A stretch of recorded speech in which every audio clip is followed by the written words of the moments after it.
Welcome to the Best 5 Minute Wine Podcast with Forrest Kelly. Owner and winemaker Jennie Murphy of Oxlee Graham Wines. Yeah, I definitely have that creative side that I think winemaking really kind of fulfills both my nerdy science side and my creative side. The Best 5 Minute Wine Podcast. So can I ask you this? So it sounds like between Corbel and the other winery, you have a science side to you that you want to go into forensics, but you obviously have a creative side, wasn't being fulfilled. So I think both those things are being fulfilled with your winery. Yeah. And I don't mean any disrespect when I say this to Corbel, but it's, in your description, it kind of sounds like they're the McDonald's of wine. They're trying to make it precise, because that's one of the things that I think is the success of McDonald's. You can go into a McDonald's in California or one in New York and you're getting the same product because it's the process. But with you don't seem to mind if even the same wine comes out a little different each year. That is, I think, the smaller wineries, that tends to be that it's a little bit easier to make wine that way, but it is more creative and more fun because you don't have sort of that, what you're kind of trying for every year doesn't have to be the same.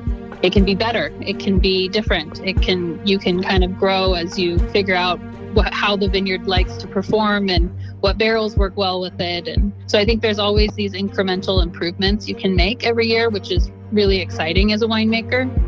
But yeah, I definitely have that creative side that I think winemaking really kind of fulfills both my nerdy science side and my creative side.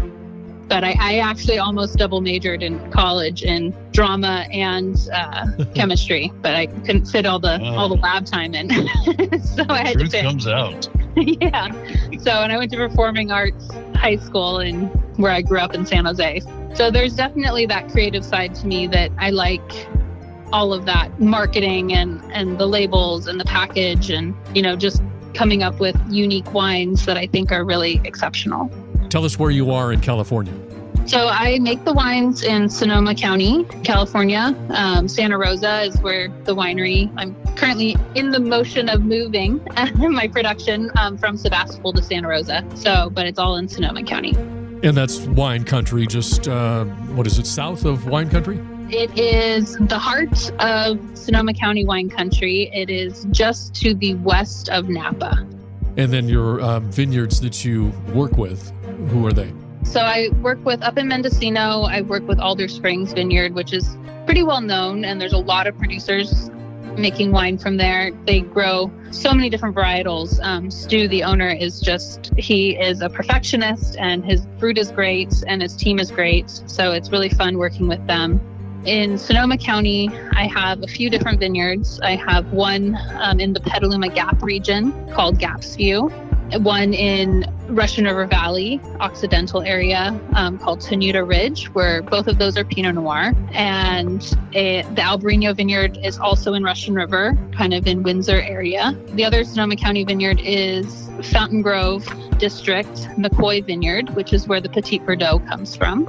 And then the furthest south vineyard is my Santa Cruz Mountains vineyard, Galley, which grows Pinot Noir.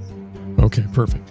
Yeah, I was just looking at the website and the pictures of the vineyards, which kind of surprised me that they were actually on hills. Yes, I like cool climate. So that's kind of one of the things I look for when I'm looking for a new site.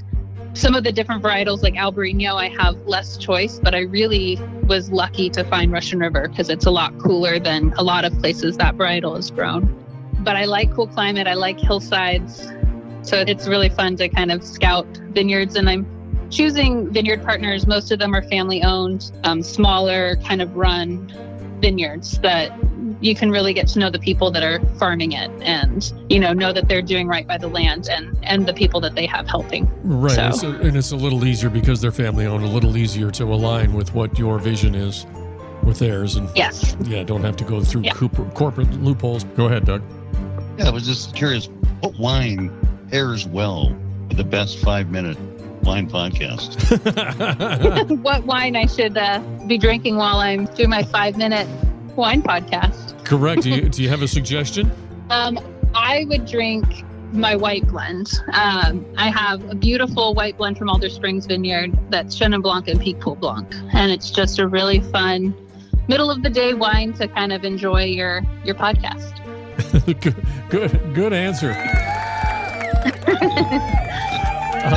So she's saying that we also align with fish, Doug. That's right. Yeah. Yeah. I got it. I picked up on it. From Sauvignon to Merlot, we look for adventure at wineries around the globe. The best wine